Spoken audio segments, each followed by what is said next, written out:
Aurora. Good morning, Aurora. The time is 9 a.m. and you are listening to and watching Good Morning Aurora, the second largest city's first daily news podcast, and indeed Aurora weather. Once again, the weather comes from the National Weather Service of Chicago, delivered to you here locally on Good Morning Aurora. It's Monday. Hope that you guys are doing well today. Let's talk about what we can expect. Now, I know what you're thinking, Curtis. I see a lot of sun, but I see a lot of clouds, and I see a lot of thunderstorm emojis. It's going to happen. Today, we have a daytime high of 85 degrees.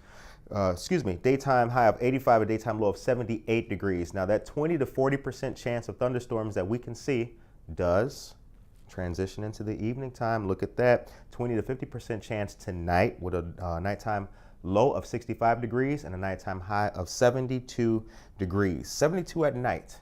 That sounds kind of humid. Put your fans on. Or maybe that's just at my house.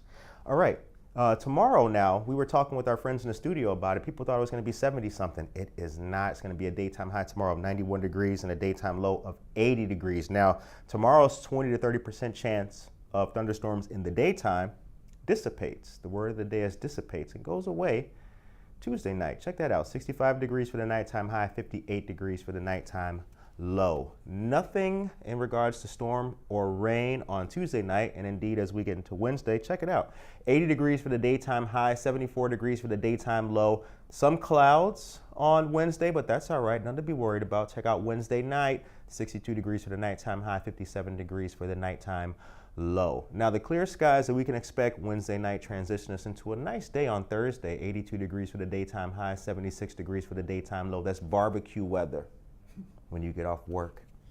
Thursday night, check it out, 64 degrees for the nighttime high, 58 degrees for the nighttime low. Now, what do we notice about our night times?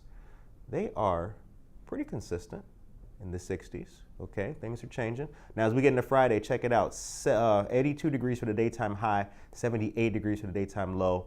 Some clouds on Friday, and Friday night, indeed, 64 degrees for the nighttime high, 58 degrees for the nighttime low. Let's recap, ladies and gentlemen. Today, 91 degrees for the daytime high. It's going to be hot. It's going to be kind of muggy, too, with all the rain going on as well. And again, tomorrow, daytime high of 91 degrees as well.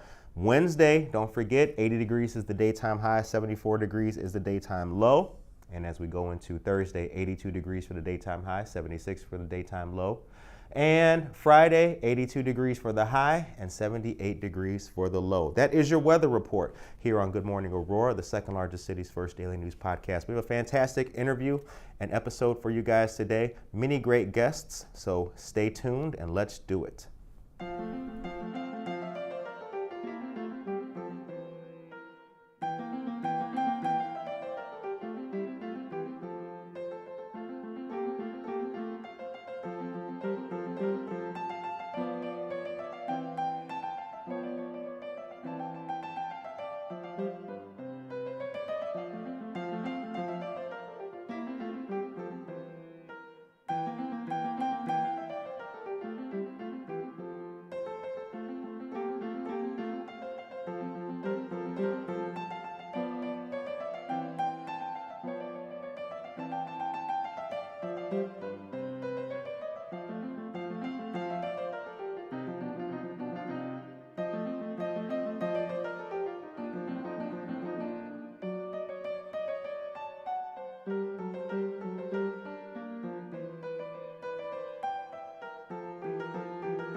Good morning, Aurora. Good morning, Aurora. Good morning, Aurora. We are back. I hope you enjoyed the weather report. We have a fantastic show for you guys today. It is Monday, so first of all, I hope that you're all doing well, positive, and highly motivated to start another great week. We have a fantastic few teams with us today, and we're going to talk about a very important topic, ending gun violence, firearm safety, and many different things. So our guests today are Steve McHugh, Kaitlin Soriano, Julianna Henrichs, and Hannah Klein. Thank you guys for joining. We're going to get bios from each of our guests, and we're going to start with Steve. Steve, tell us about yourself. Thank you, Curtis. Yeah. Steve McHugh. I'm the Illinois chapter co-lead for BSmart, which is a national organization focused on education and resources for secure storage of firearms. Wonderful. And I grew up in the south side of Chicago. My dad was a Chicago cop. And I graduated from Lewis University with a degree in marketing and spent the next 42 years working in marketing research, where I was a senior vice president. All right. Shout out Lewis University. Good morning. Good morning. My name is Kaitlin Soriano, and I'm the Violence Prevention Coordinator with the Kane County Health Department.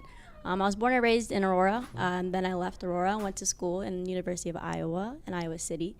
And then I came back here to Aurora, and I'm currently getting my MPH, Master's in Public Health. Wonderful. Thank you. Wonderful. Hi, I'm Dr. Hannah Klein. I am a professor at Lewis University in our Justice Law and Public Safety Studies department. I am a Midwest transplant from Philadelphia, where I spent a really long time working on gang violence and violence prevention and child abuse prevention. And so I realized there's even better ways to do prevention. So we'll talk about that today. Wonderful. Hi, I'm Julianna Henrichs. I'm going to be an upcoming senior at Lewis University, and I'm majoring in criminal justice and minoring in psychology, and I've been working on this research with Dr. Klein for the past year. Wonderful. And how did you all come to know each other? What was the genesis of your collaboration? So last summer, I was lucky enough to have another incredible student. Juliana was part of the team, but we had another incredible student, Daisy Colazzo, and she, as part of her summer research project, had to make a video. And Steve, being an alum of Lewis University, saw the video and reached out to our university to say, hey, I want to talk about this. Right. And Steve and I met, and the rest is sort of history. And The power of good and effective media. Absolutely. That's right. And, there's hundreds of gun safety organizations, and I think it's great when all of us are working together. Right. And I met Kaitlin actually through my wife and the current director of the Kane County Health Department, Michael Isaacson, who's a great guy, by the way,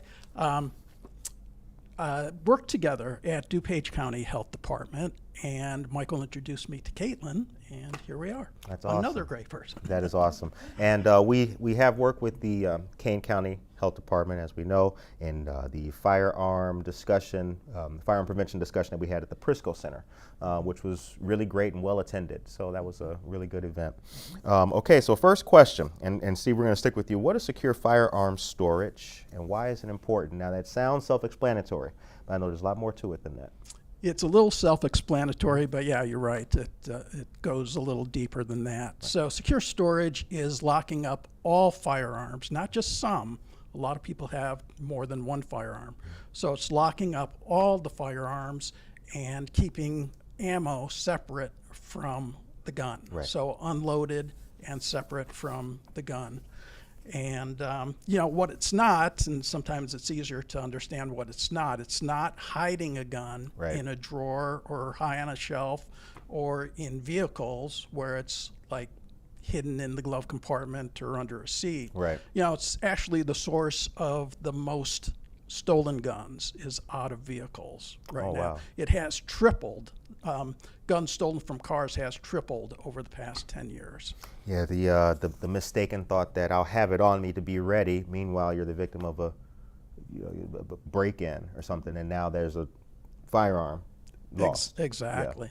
Yeah. And the reason that it's important, secure storage is important, is that in households where there is an unsecured gun, there's a 78% higher chance of suicide or self-inflicted harm for Right. child and teens, and an 85% higher chance of an accidental injury Wow. or death Wow. for child and Yep. teens. And of course, it's harder to steal a gun when it's Oh, when absolutely. it's locked up. And the saying that we say is bad guys get their guns from good guys who don't lock their guns up. It's very true. Yeah, those numbers are staggering, too. So please keep that in mind. That what we're talking about is on a national scale. So it's not just limited to our neighborhoods and our streets and our, that's in That's every right. state and city that's going on. Kaitlin, next question is for you. How do you promote the secure storage message and gun violence prevention in general? Sounds good. So the violence prevention program began at the Kane County Health Department about a year ago. So that's when it launched. And since then, we have been able to form a violence prevention coalition. This one is focused towards Aurora, so it's called Project Safe Aurora, and it's where me and a bunch of other leaders and stakeholders from Aurora meet together once a month just to talk about violence prevention, gun violence in general, and we just to spread the awareness and the education around that. Since then, that group has been able to do things such as have a social media safe storage campaign. We've also had, like you mentioned earlier, we've had the violence prevention panel discussion continue, and also the Kane County Health Department tables at multiple events. So since last year, we have been able to distribute about 3,095 gun locks to the entire Kane County. Okay, can we clap for that? That's a clap. That's a clap. Thank That's you. a clap. It's not just I like me, it's that. also the members of my the community health team and everybody else. And we've also been able to partner with 22 different distribution locations throughout Kane County, so where the public can just walk in and pick up a gun lock and also receive education on safe storage and awareness. What kind of distribution locations are these? So I know the Aurora Public Library, at each one of Okay. those, they'll be able to have some at the front desk. There's some out in Elgin, local police departments, some fire departments. Okay. Yeah, so it's just whoever wanted to reach out. So we're also, if you want to become a distribution location, feel free to reach out to me. We can get that started. That's good to know because we are fortunate that a lot of great organizations here in the city follow and watch the show. So as Kaitlin just said, if you are interested in being a place that can have these important gun locks and other material, please reach out and we'll be sure to connect you. The time is 9:12 a.m. Always got to keep a look on the time. Okay, next question. This is for Juliana and Hannah. You guys can both tag team this. You guys have done recent research on where and how parents would like to receive the secure storage message. Can you tell us about that, the where and the how? Sure. So last summer, Juliana was part of this team where we conducted surveys across Illinois with parents asking them, have you received education in healthcare settings, specifically prenatal education, perinatal education, pediatric settings? And what we discovered is that a lot of people didn't have the education offered to them, but they would feel very comfortable with it and even want it. Right. And so as we were talking about this over the course of the year, we just determined that we don't actually know what that education should look like. So this summer, Juliana has led at least 10 focus groups as of now, but again, this is a shout out to any organization listening. If you would like to help us host a focus group, we bring pizza and other items, including gun locks, and are happy to conduct more focus groups with more members of the community. But we conducted focus groups asking people about what sites they would like education, what they would feel comfortable with, and then what that education should look like there. And I'll let Juliana talk about that more. So far in our 10 focus groups, some major findings that we've discovered is that the importance of leading with education rather than politics. So when I asked in our focus groups the parents if about healthcare as a potential provider Right. for receiving safe storage, some parents had some concerns about the motives or wording.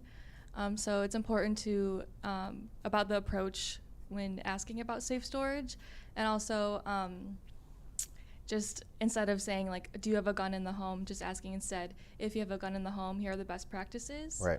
And another important thing that we discovered is that the importance of credible messengers and coming from trusted sources. So with that, it's just important that it differs between cultures and races and ethnicities. And so some people are more trustworthy in their law enforcement than others, as well as some people are more trusting in schools and libraries. So it just depends who that credible messenger is for different people. And then another thing was that verbal communication and brochures could be something that could be a source of education for many different people. So some people preferred verbal communication over brochures, and also some people preferred both. So that could be something that we could potentially incorporate. And another thing was that the last thing that we mostly found was that education is not just about gun safety and preventing gun violence. It's also about preventing suicide prevention, and also just preventing unintentional and intentional firearm injuries and deaths. Right. Yeah, there's a there is a myriad of things that can happen strictly from a firearm being used or improperly carried or stored. So it is important that you tell people the whole gamut of things and prepare them for it. I think too, what I like about the approach you guys are taking is that, times have changed. I'm old enough to remember when only a police department would have anything to do with firearms, whether it's a talk or a learning session. And to your point, some people, they may want to go, but not if it's being held at the police department. So how do we meet those people who are receptive to the message, but apprehensive about going here or there? So I do like when I see you guys at the different places and everything, because I'm like, that's smart. You know what I mean? It's like I've been seeing the gun locks at shows and different kind of things like that. So people are able to receive safety even, in where they're at, and that's what it's about. It's about meeting people where they're at. Now, this work is what you guys are talking about. When's the next focus group? Are these still ongoing? Yeah, we don't have a set for our next focus group, but I'll be continuing this research throughout the fall, so we'll definitely be figuring out when we'll host the next one. Okay, all right. And you guys bring pizza too, you said, right? Okay, right. I know y'all like to eat, so I thought I'd throw that in there again. If there's any organizations who are interested in hosting a focus group, please reach out to the team here or send us a DM and we'll connect you. All right, the time is 9:17 a.m. So National Night Out. Got a question for you guys about National Night Out. For those who are unfamiliar, National Night Out is a national event where different towns, cities, wards, streets, neighborhoods down at the local level get together for one night of just fellowship. And it's really a nice time. There's a lot going on here in Aurora in our various wards. And Simply Destiny's got something going on. What's going on with your respective teams for National Night Out? Sounds good. On behalf of the Kane County Health Department, we'll have one team stationed in Elgin. One of the teams will be in the Kane County Sheriff's Office at their event, and then I will be with the team in Aurora in Harbor Village. I think in Aurora there's 26 different events going on tomorrow night. So there's definitely a bunch of events everywhere. So make your way out to the next neighborhood or the neighborhood you're in, because there's probably an event there. Okay. All right. And the Be Smart team will be in 4 different local places in the area. For Aurora, as Kaitlin mentioned, there's 26 of them. Yes, yep. We'll be handing out free cable locks, as Kaitlin does. We're also demonstrating things like biometric safes and so on. People say, hey, I need to get to my gun quickly in the case of a break-in or something like that. So we're demonstrating all different kinds of safes and locks as well. Okay. So in Aurora, I'll be at the Butterfield Park Neighbors location, which is 2515 White Barn Road. Okay. We'll be at the Kane County Sheriff's Department also in St. Charles. In Elgin, we'll be at Abbott Middle School at 949 Van Street. And then in West Chicago, we'll be at the police department there at 324 Spencer Street. Okay, all right. And for yourselves? So we will not have anyone tabling at National Night Out, but we will be going to a bunch of events in our communities. So every town has National Night Outs, and so we strongly encourage people to go out. And this touches on what Julianna talked about of credible messengers and community events of just the more places that people are, the better to get this education. But there will be people tabling from other incredible organizations. As it was mentioned earlier, there are so many violence prevention organizations out there. So definitely you can't go wrong going to any of them. Right. Now, you guys had a event on Thursday the 1st, I believe. Wasn't there? There was a group on. Oh, yes, the focus group. The focus group, yeah. I'm curious, what new opinions do folks come up with when they, when that question is asked? What are the things that you hear that make you kind of pause, the team collectively here, that make you guys pause and say, you know what, I never thought about that before? There were a ton of incredible ideas that we heard throughout the summer. So last week we held one at the Kane County Health Department. Actually, we held two at the Kane County Health Department. And every single one, those were, I think, our 10th and 11th focus groups of the summer. And every single focus group, we would be like, wow, that's an incredible idea that we hadn't necessarily touched on. And so it's everything from getting social workers trained to ways to identify having a firearm in the home already. That way you don't have to have a conversation with someone when you're going to their home. It's already, marked for you. There were just a ton of ideas. Juliana, what are some that you remember? Someone also mentioned last week about going to car dealerships and having them mention when someone purchases a car, resources about, because a lot of vehicles they have firearms in the car and they get stolen. That's smart. Yeah. Right. So that was something that they mentioned last week, and I was like, wow, we never even thought about that. I would have offered that person a job. You know what? You're coming with us. That's a good idea. Yeah. That's a good idea. Yeah. Well, because we we just talked about it, but let's think about it. Yeah.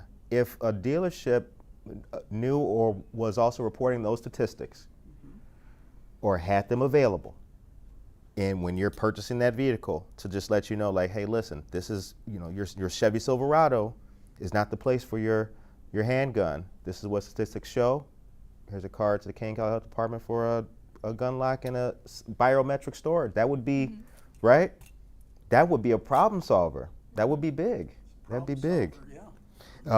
Okay, so the other, kind of keeping in that same vein though as well, what does the future look like for what we're doing? When we're firing on all cylinders, when it's working right, what does that look like? And anybody can take that.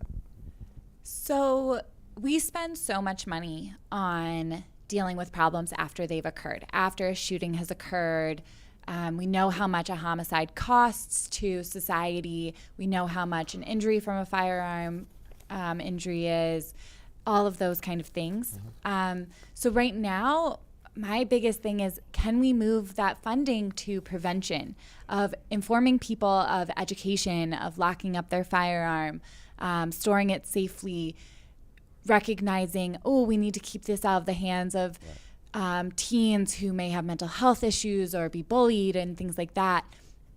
And so if we have fewer costs to society on the back end because there's less injury and death, we can put more money towards prevention of being able to go to all of these incredible events to inform people about safe storage and things like that. So my ultimate goal is moving towards, being able to focus on that prevention, because we won't need all that intervention. Right, absolutely. Sure. Following up on that, a big part of violence prevention work is the prevention work, and prevention work begins right when a child is born. So all the way up until the last day. So violence prevention is not just working and focusing on people who are at high risk. It's also getting to the audience and the local citizens before they become high risk. So it's really getting to the root causes and focusing on that. Yeah, I couldn't agree more. It's prevention rather than reaction. Right. And a story that I heard, I was at one of the focus groups at the health department on Thursday, and one of the stories that I heard that was tragic and just blew me away was, we know that there's, from some research that we conducted, 30% of all gun owners in Illinois do not have kids. So, maybe safety is not as important. I don't need to lock up, my gun, I can keep it in a drawer or something. There was a guy there who said, I don't know if it was his friend or somebody, had a housekeeper, and they don't have kids, so they kept a gun in a drawer. Right. Just a housekeeper, they're no big deal. She got called to the school. I don't know if her child was sick or something like that, and she brought the child back to the house. Child found the gun in the drawer and accidentally killed herself. So That's terrible. prevention, even if you don't think anybody's going to be in that house, Right. Lock them up. The gun's going to get stolen. Or Absolutely, something, absolutely. 9:25 is the time. How can we help you? How can ourselves and the listeners help what you all are doing? I would say always keep an open mind. So when we're tabling at these events and passing out Narcan or passing out free gun locks, there's always like somebody quick with an opinion, like, oh, I need to get to my gun quickly. But it's always just keep an open mind with the story that he just mentioned, and really just be open to new ways to keep yourself and people around you safe. Yeah, and we would love to talk to more members of the community to find out really where we can best put the resources that are available. Unfortunately, there are limited resources towards prevention because we have to put so many resources towards the reaction side Right. of things. And so getting more input from community partners on where to best put that money is really helpful. That way, Kaitlin and her team aren't, wasting their time, and Steve and his team aren't. And so we can better serve the community in the most effective and efficient ways. So community input is crucial in all of this to figure out who those credible messengers are. Right. Absolutely. All right. 9:26 is the time. As we start to land the airplane, I would encourage everyone who's been listening to, as Kaitlin said, keep an open mind, but also when you see us share the Kane County Health Department stuff and be smart about ending gun violence and having these discussions, please come out. Or if you know someone who could benefit from the information, please make sure that they get it as well. If you have any questions or you have any concerns or you'd like to get involved, you can send us a DM or you can follow the Kane County Health Department, Be Smart, or Lewis University on their social media sites. And as always, we'll be sure to provide you with any information they give, which could be of benefit to yourself and the community. 9:27 is the time. I want to say thank you very much to our fantastic guests that we had here today. And I look forward personally to the next event that they have to come and share the information and get ourselves all connected. Any last words before we go, guys? Thank you. Absolutely, absolutely. Yeah, no problem. See, we had a good conversation when we first met. We did, man. We really did, because Steve and I share a common experience. Steve's dad was a Chicago police officer. My father was not, but they both had the same view of the world, where I'm just going to put a firearm on the shelf under the jacket, and the kids know not to go there.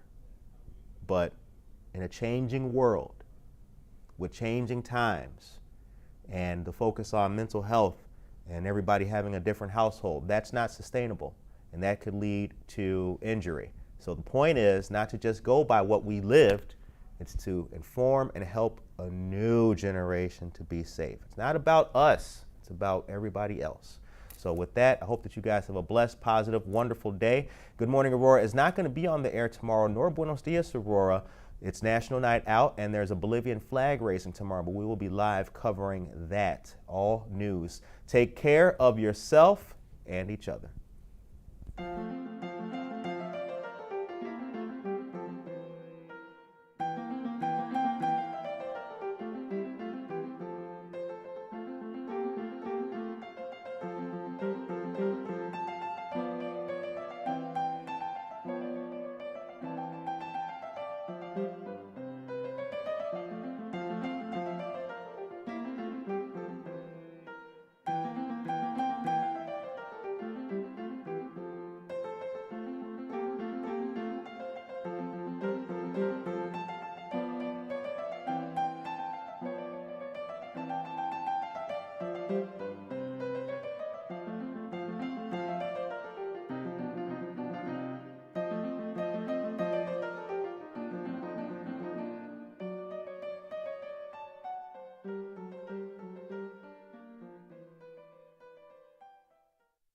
not your bank's top priority?